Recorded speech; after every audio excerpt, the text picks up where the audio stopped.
Inamin ko po yung kasalanan ko doon na nag-init talaga yung ulo ko. Ang pag-aamin mo ang pagkakamali, hinahangaan ko, pero hindi ka pa rin ligtas. Pakinggan mo ako, ano? Huwag kang sisiga-siga dahil may mga siga pang ibang tao. Hindi ka nakakasiguro. Kung minsan akala mo, simple lang. Yun ang papatay sa'yo. Sana may enkwentro mo kapareho ko. Para makatikim ka at malalagay ka sa tamang lugar. Buhay ka pa rin eh.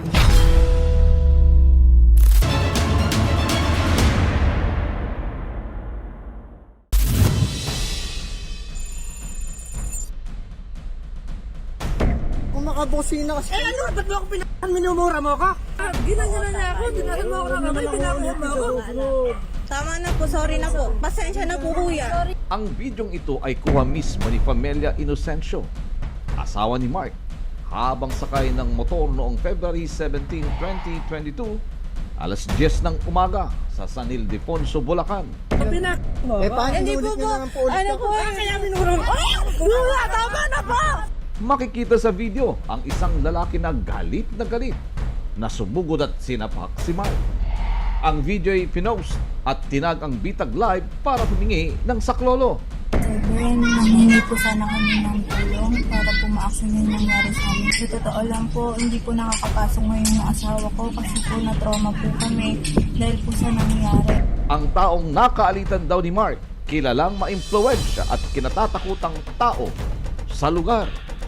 Sana po tulungan niyo po kami at mabigyan po ng action yung nangyari sa amin at mapaglaban po namin yung karapatan namin. Napakatapang po ng lalaki kahit humihingi na po kami ng dispensa patuloy niya pa rin po kami paatake po yung ginagawa niya sa amin. Sana po mabigyan po ng leksyon yung nangyari po sa amin at mapaglaban po namin yung karapatan po namin. Ang sumbong, iimbestigahan at aaksyonan sa hashtag Ipabitag Mo. Mark, magandang hapon sa'yo. Magandang hapon din po, Sir Turco po. Nakita ko yung video na yan. Kilala niyo ba tong tao na to? Kilala ba siya sa lugar? At bakit nakakuha kayo ng picture niya na kasuot ng uniforme na reservist ang dating? Meron pong nag-comment po nun, dun po sa pinost po namin video po. Sino ba yung umawat doon? Paki-play nga ulit ng video para makita natin. Ito hoy, talagang lumabas na social media. Boom, sino pa ka dyan? Taga dyan ka ba sa lugar na yan, Mark? Hindi po. Taga saan ka, Mark? Taga San Miguel po. San Miguel, Bulacan. Saan to? Sa Akli po. San Ildefonso po. Okay. Anong dahilan? Bakit nagalit siya sa'yo? Yung unang insidente po, din po sa may papasok po nung Eagle Cement po. Bali, Okay. ginigit-git na po kami. Siya ba nagmamaneho ng pickup na truck na yan, yung puti? Opo, siya po. Siya ba mismo ang bumaba, mukhang bukas yung pinto ng passenger side? So hindi siya nagmamaneho, may Siya drive. po. Ano na, Siya pakiulit? po yung driver. Paano niyo nakuha na ng video to ng ganyan na parang pumayag siya o pumoporma pa sa video? Hindi ko rin po alam na may video, nagbe-video na rin po yung asawa ko po nun eh. Di ba nakita ni itong tao na to na binibidyohan siya ng mister mo? Ng misis mo? Hindi po alam. Ang nag-report ba kayo sa barangay? Opo, nag-report po ako dito po. Nakilala ba siya ng barangay? Opo, kilala po. Alam- Taga rito rin po sa Barangay Akli. Tinag lang kami sa social media kaya kami tumawag sa interesado kami sa nangyaring yan kasi may pananakit to eh. Tandaan mo, Mark, hindi ka mahilig sumakay sa mga, ano ngayon, kung 1.7 million ang nanood dyan, wala kaming pakialam dyan. Ang pakialam lang namin, kung yung mga taong nakakita, may umawat, okay na sa akin yon, may malasakit. So, dumating ba ang barangay o pumunta kayo sa barangay? Nung pangyayaring sinasapak ka? Bali po yung pagdating po ng mga barangay tanod po, wala na po yung driver ng pickup po. Pero nakilala Kaya po nila. Kilala nila. Paano mo sabing kilala nila? Wala naman sila sa lugar. Bali po yung mga taga ron po, yung mga nakatira po doon, yung po yung nagsabi ng pangalan po. Ang gusto mo lamang mangyari, makaabot to sa kataas-taasan. Kung reservist man to, may reservist command o di kaya malalaman ito sa loob ng kampo para maintindihan, para malaman natin to, pwedeng ipatawag to. Kung totoong reservist to, nakakahiya sa Army, kung totoong reservist, dahil hindi ganun ang inaasal ng mga reservist. Although may mga reservist na talagang barubal, para lang maka-reservist, nagiging mayabang. Kung minsan, kung sino pa yung reservist, sila pang mga mayayabang. Kap, si Ben Tulfo, live ho tayo, Kap, sa TV programs. Kap, meron lang sana kaming ilalapit, itatanong ho sa inyo, kasi may naganap ho na insidente ata na ipinadala ho sa amin to at nagsumbong na rin ho yung etong motorcycle rider na sinapak daw ho ata ng isang ngangangalan, kung kilala nyo, Michael Sabio, na reservist daw. Totoo ho ba ito? Actually po, ito po talaga dito po, taga-barangay po namin yun Barangay Akle. Wala po sir na kinalaman to sa army tsaka reserve wala po. Ito po isang trabahador sa mga piggery, poultry, yun po ang trabaho niya. Si Sabio, nasa poultry lang. Opo. Hello po, good morning po. Magandang umaga sa iyo, Michael Sabio. Yes sir. Michael Sabio, nakuha lang namin, kami nagpumapasok na dahil tinagho kami sa bitag. Naka-live tayo, ano? Ano ba talagang trabaho mo, Michael Sabio? Ikaw ba'y Army Reservist? Nakasuot ka ng uniforme ng Army Reservist eh. Nung nangyari po yan sir, labas naman po ang reservist doon, di ba? Kailan ka naging reservist, Mark? Last year lang po. Anong reserve command ka? 304 sir. 304. So tapos ka na sa pagiging reservist mo. Opo. Bakit ka pumasok pagiging reservist? Para manilbihan sa bansa, just in case, at tatawag ka pag mayroong mga calamity or mga rescue, mga ganon? Tama? Yes sir. Itinuro ba kayo sa inyo reservist na mambugbog, magmalaki, tapos manapak sa labas? Sakali? Hindi po sir. Bilang reservist, meron ka ba mga mission order na binibigay? Pagka po tinatawagan po kami sa kampo lang. Ibig sabihin, pag tinawagan kayo ng 304 para sa kampo, so ngayon, mayroon ka pa rin MO? Wala po ako sa mission order ngayon. Ikaw ba'y may armas? Wala po. Saan ka nagtatrabaho ngayon, Michael? Ako po yung nagtatrabaho sa mga poultry farms po. Anong pumasok sa isip mo nung sinapak mo yung mag-asawa? Total, may ano naman to, may video naman to. Gusto ko lang malaman kung anong nasa isip mo that time. Lasing ka ba? Nakainom ka? Ay, hindi po, sir. Actually, sir, habang sinahan ko siya ng matiyan, tapos paglagpas niya sa akin, nag-dirty finger siya sa akin, kaya medyo Okay. minit din po ako talaga. Pareho kayo motorista, dala mo nga lang 4-wheel ka, siya 2-wheel lang, pero pareho kayo may lisensya, pareho naman siguro kayo, may binigyan ng pribileho, magmaneho sa lansangan, tama? Opo, sir. Hindi ibig sabihin dahil may dala ka ng truck, mas lamang ka. Kuminsan nakakabwisit yung mga rider, sa totoo. Hindi kaya dahil nag-naughty finger siya sa'yo, sa sobrang buisit niya rin sa'yo, dahil binubusinahan mo siya, parang ginigit-git mo siya sa kalsada, hindi kaya? Eh, doon kasi bumabaling po kasi po, sir, doon sa may kanto na yun, kasi nagmamaniobra ako. Nag-a-atras abante po ako doon sa kalsada, tapos biglang sumingit po sa harapan ko, kaya nagbusina naman po ako ng medyo matagal talaga.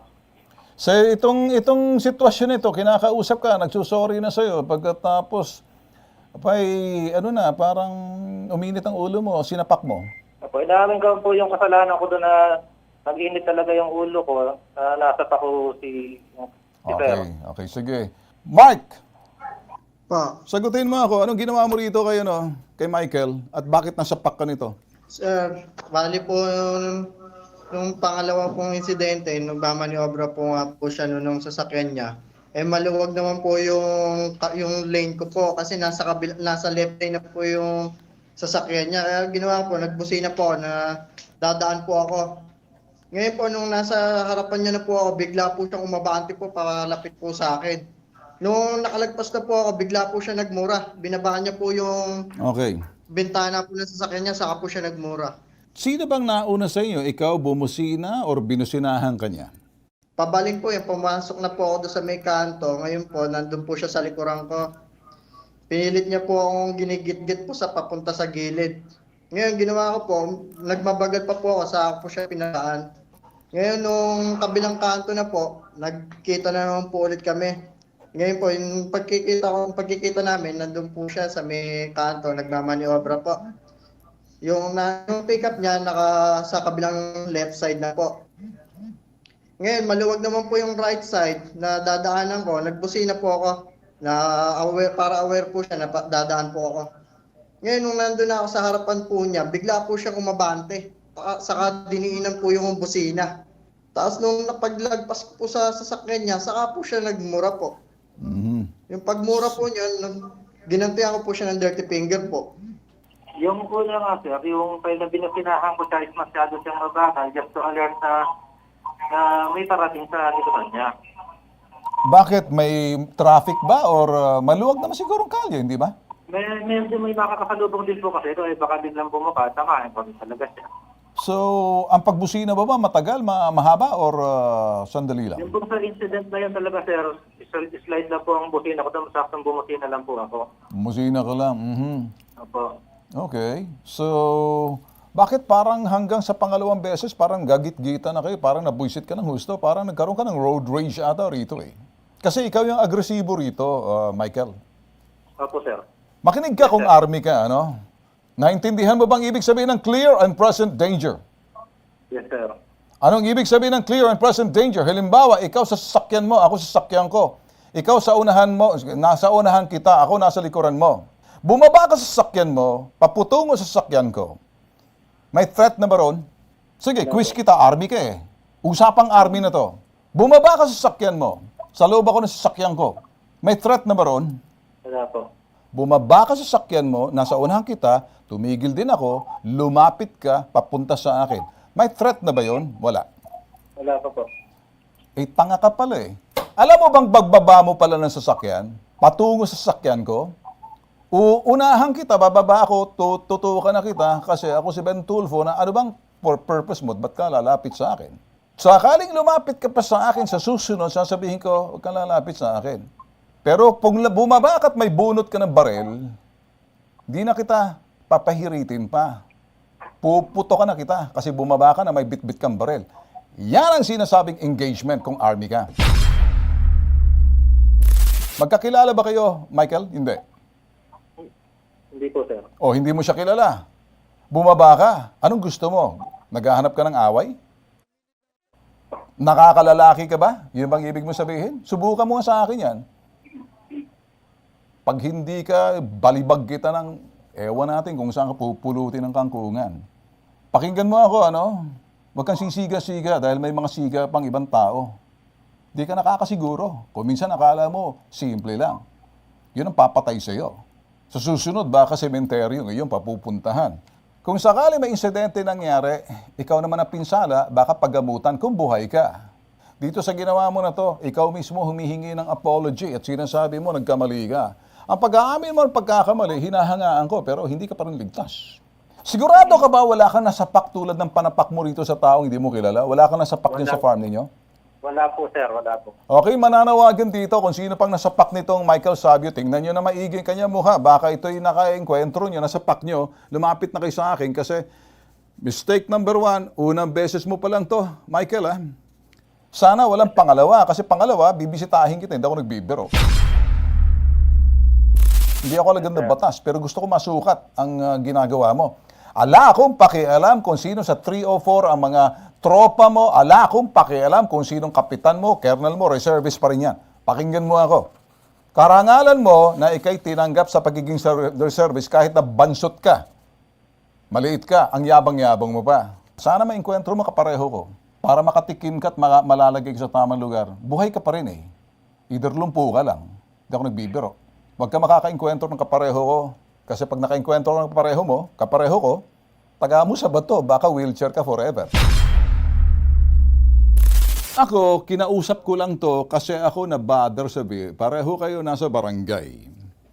Dahil pareho kayo nasa barangay, hindi muna ako makikialam kung anong gagawin bilang respeto sa kapitan ng barangay, dinulog niyan. Kasi yan ang trabaho ng barangay kung pag-aayusin kayo. Pero sa nangyari sa iyo, road rage ang tawag niyan. Pwedeng diretso, sampahan mo siya ng kaso, gagamitin mo sa hukom. At pagkatapos matibay yun, physical injury, road rage. Lalo-lalo na, siya'y reservist. Pakinggan mo ako, ano? Rerespetuhin ko ang barangay, pero markado ka na sa akin, ha? Ibig sabihin, mayroong record ka na sa akin. Tatandaan ko na to. Hahayaan ko muna sa barangay kung anong mangyayari sa inyo, Mark at Michael, at baka kasi magkaayos lang kayo, simpleng ano lang bagay yan, nagkagit-gitan lang kayo, nauwi sa sinasabing init ng ulo. Masyado kang violente, iho. Mali yata na tinanggap ka sa reservist command. Kung nakikinig man ngayon reservist command ng 304, kung napapahiya kayo dito sa ginagawa ng inyong dating tauhan ninyo na to at makakaabot to sa Fort Bonifacio, pakikatos nga ang ulo nitong putok sa buhong pendeho na to para wag nang ulitin, wag pamarisan, masisira lang, madudungisan, mamamantsahan ang mga reservists dahil sa iyo, Michael Sabio. Narinig mo ba ako? Yes, sir. Umayos ka na, umayos ka na, umayos ka. Dik-dik mo sa kokote mong nakatuwad. Umayos ka. Mas may siga sa iyo, patitinuin kita. Hindi ako nagbibiro. Kap, bilang paggalang, hahayaan ko muna kayo dahil nasa puder na ninyo. Maraming salamat na pinakausap mo sa akin. Ako kasi, kung ano na nakita ko sa video, pero bilang paggalang sa iyo, dahil ikaw yung ama ng barangay dyan, hindi ako makikialam, Kap, at ita-turn over ko sa iyo kasi baka naman kasi mapag-ayos mo sila, nasa sa kanila yan. Ha, Kap? Ha? Okay po. Okay. Bahala ka na, best effort, Kap. Pag-ayusin mo na lang, ha? Okay po. Okay po. Sige po. Salamat po. Okay, salamat din, Kap. Sabihin mo kay Mister, pag nagmaneho ka, nakapagpahinga ka ng husto. Sabihin mo sa kanya, sweetheart, sakaling nakatulog ka ng maayos, busog ka, hindi kita inaaway, bigyan mo siya ng halik, parang kalmado.